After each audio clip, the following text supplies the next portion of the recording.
I'm going to Walter Reed Hospital. I think I'm doing very well, but we're going to make sure that things work out. I came here, wasn't feeling so well. I feel much better now. We're working hard to get me all the way back. I have to be back. I'll be back. I think I'll be back soon. We're going to beat this coronavirus or whatever you want to call it, and we're going to beat it soundly. So many things have happened. If you look at the therapeutics, which I'm taking right now, some of them, and others are coming out soon that are looking like, frankly, they're miracles. If you want to know the truth, they're miracles. People criticize me when I say that, but we have things happening that look like they're miracles coming down from God. So I just want to tell you that I'm starting to feel good. You don't know over the next period of a few days. I guess that's the real test. So we'll be seeing what happens over those next couple of days. But I had no choice because I just didn't want to stay in the White House. I was given that alternative. Stay in the White House, lock yourself in, don't ever leave, don't even go to the Oval Office. Just stay upstairs and enjoy it.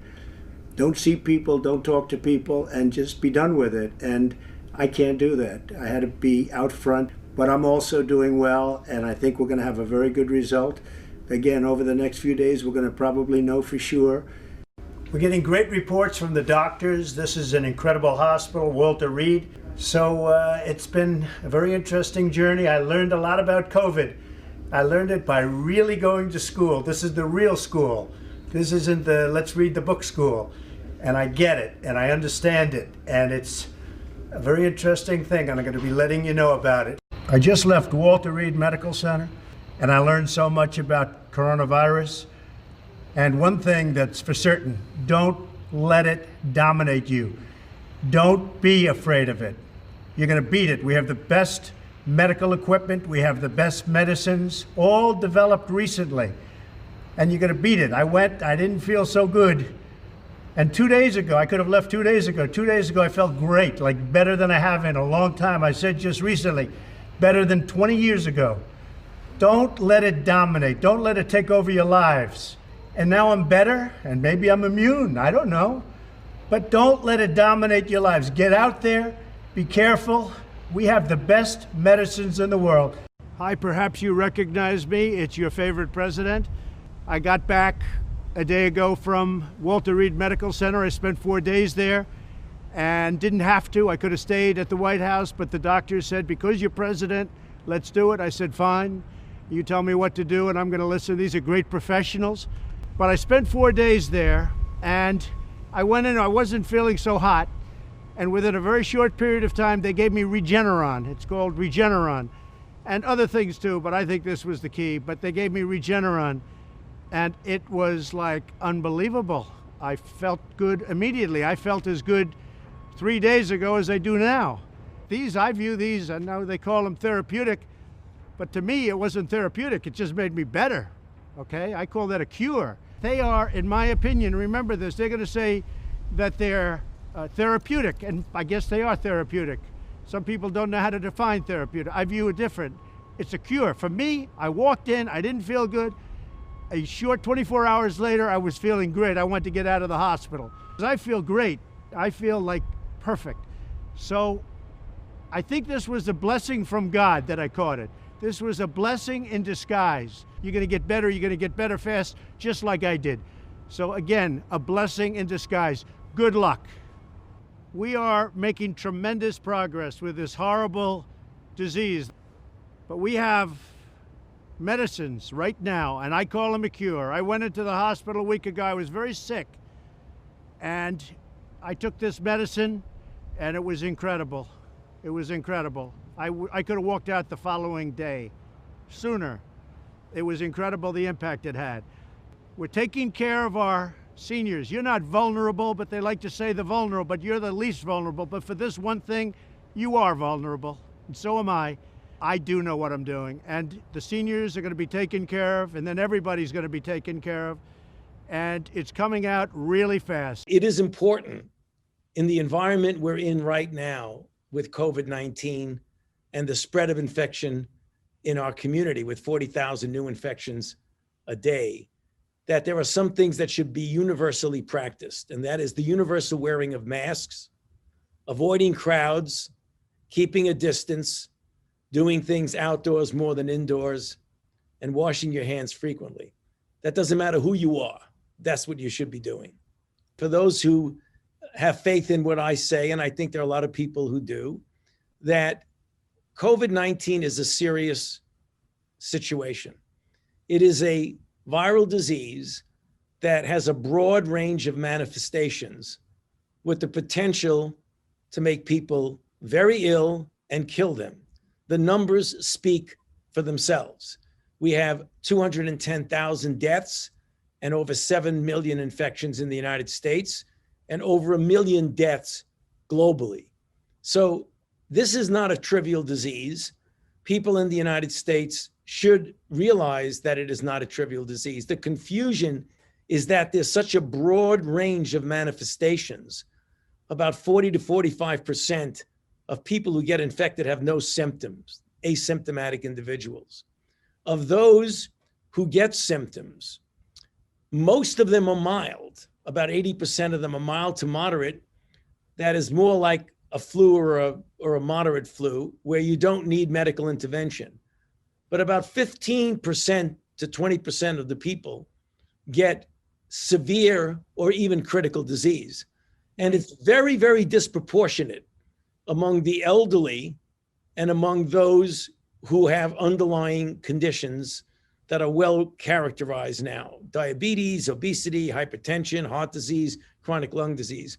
One of the problems with the confusion about how much one should be concerned about it is that everyone should be concerned about it, because even if you are a healthy person with no underlying condition and you get infected and you are without symptoms, you should not consider yourself in a safe vacuum where what happens to you doesn't impact others.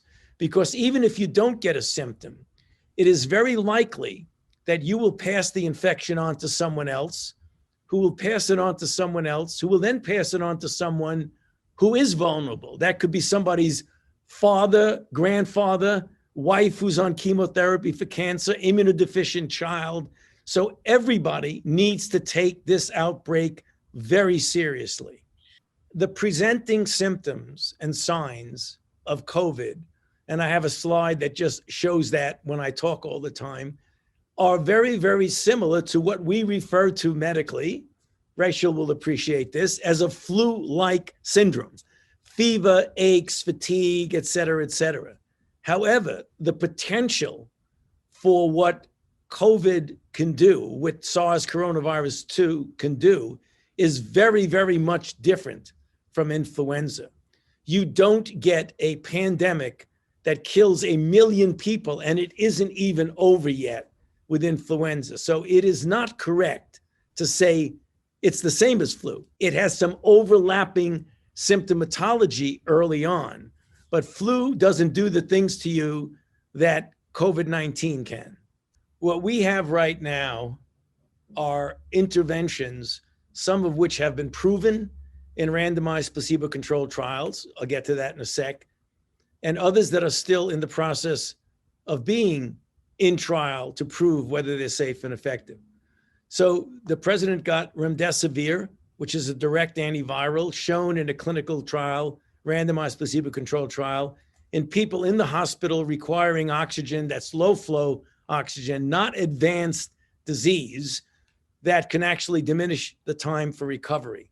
Dexamethasone, which is a commonly used glucocorticoid, was shown in a randomized placebo-controlled trial of over 6,000 people in the UK, when you have someone with advanced disease requiring ventilation and or high flow oxygen, that it significantly diminishes the 28-day mortality.